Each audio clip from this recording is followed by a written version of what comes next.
پگ پگ پر کیسے کیسے آپ کو ویوہار کرنا ہے یہ اسلام میں موجود ہے۔ دنیا میں جو اسلام تیزی سے بڑھا وہ انہی آدرشوں کی وجہ سے بڑھا، انہی اپنے اخلاق کی وجہ سے بڑھا، تلوار کے زور پر نہیں بڑھا۔ لوگ کہتے ہیں ہم لوگوں نے پڑھا، تمام ہمارے ہندو بھائی سوچتے ہیں کہ اسلام تلوار کے زور پر پھیلا۔ محمد شہاب الدین غوری سن 1192 میں اس دلی کے تخت پر بیٹھ گئے تھے۔ تب سے لے کر اورنگزیب کے بعد تک 550 سال لگاتار حکومت کی۔ 550 سال سننے میں ایسے ہی لگ رہا ہے، لیکن کتنے ہوتے ہیں ذرا اس کا اندازہ لگائیے کہ 200 سال کتنے ہوتے ہیں۔ 200 سال پہلے آپ کے دادا کے دادا کے دادا کے دادا یعنی 8ویں پشت کے پرکھے موجود تھے، پتا نہیں دادا یعنی گرینڈ فادر، دادا کے دادا کے دادا کے دادا 8ویں پشت کے پرکھے موجود تھے۔ اس میں سے شاید ہی کوئی اپنی 8ویں پشت کے پرکھے کا نام جانتا ہو۔ جن کی اولاد ہیں ان کا نام 200 سال میں بھول گئے، اور 550 سال کتنا ہوتا آپ سمجھ لیجئے۔ 550 سال لگاتار اس دیش میں مسلمانوں کی حکومت چلتی رہی۔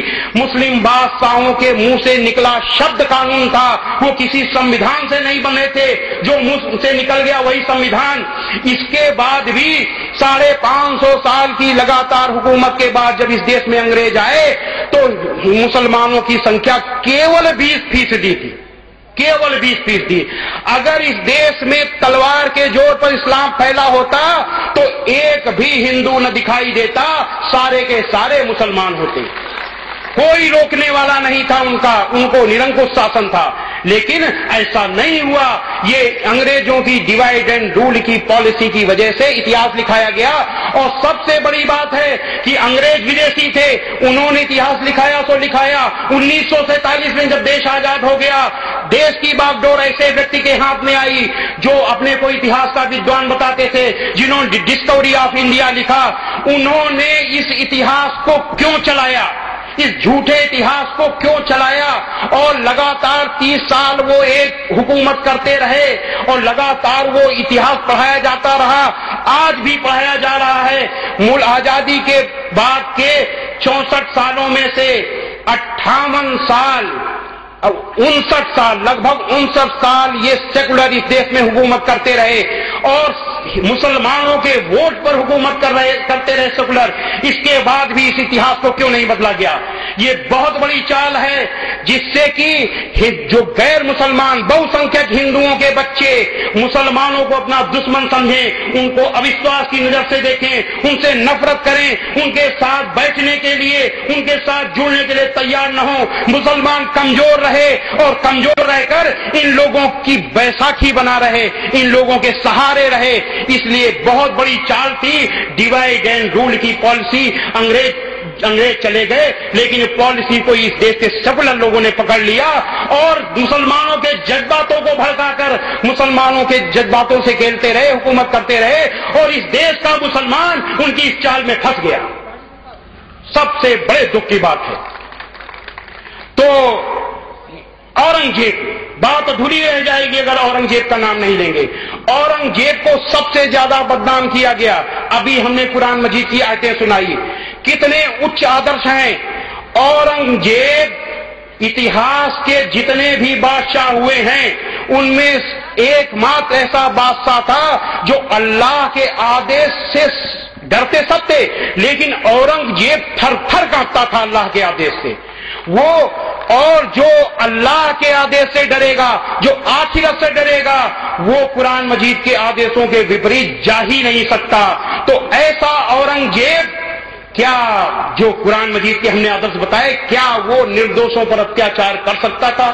اور جو اتنا آدرشوادی تھا وہ اس کا سامراج آپ کے بھارت سے بڑا تھا، اتنا بڑا سمراٹ، اور وہ کیا کرتا تھا؟ ٹوپی سل کر کے قرآن لکھ کر کے اس کو بیچتا تھا اور بیچ کر کے اپنا خرچہ چلاتا تھا۔ اتنے بڑے دیش کا سمراٹ جو چاہتا بادشاہوں کے بادشاہ کی طرح جو ہے ایسے رہتا، لیکن ٹوپیاں سل کر قرآن لکھ کر اس کو بیچ کر کھاتا، اپنا خرچہ چلاتا تھا۔ ایسا بادشاہ، اللہ سے ڈرنے والا بادشاہ، انسانیت کے خلاف کچھ کر ہی نہیں سکتا تھا۔ یہ کیول اس اتہاس کی کرامات ہے۔ پروفیسر وشوامبر ناتھ پانڈے جو اڑیسہ کے گورنر بھی رہے ہیں، انہوں نے ایک کتاب لکھی ہے اتہاس کے ساتھ یہ انیائے۔ اس کو آپ دیکھیے کہ اورنگزیب کتنا بڑا بادشاہ تھا، یہ کیول غلط اتہاس پڑھایا گیا۔ خیر، تو یہ تو ہم نے کچھ قرآن مجید کی آیتیں بتائیں۔ حضرت محمد صلی اللہ علیہ وسلم نے کیا کہا، اس کے بنا بات ادھوری رہ جائے گی۔ حضرت محمد صلی اللہ علیہ وسلم نے ایک بار کہا، اللہ کی قسم وہ مسلمان نہیں، اللہ کی قسم وہ مسلمان نہیں، اللہ کی قسم وہ مسلمان نہیں۔ آپ سے پوچھا گیا ہے اے اللہ کے رسول کون؟ آپ نے کہا وہ جس سے اس کا پڑوسی پریشان ہو، جس سے مسلمان پریشان نہ ہو، جس سے اس کا پڑوسی پریشان ہو، وہ چاہے جو ہو، وہ انسان جس سے پریشان ہو۔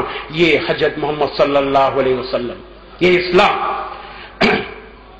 اور ایک بار قرآن مجید کی ایک آیت ہے، آیت سورہ نمبر 7 کی آیت نمبر 199 میں اللہ آدیش دیتا ہے کہ اے محمد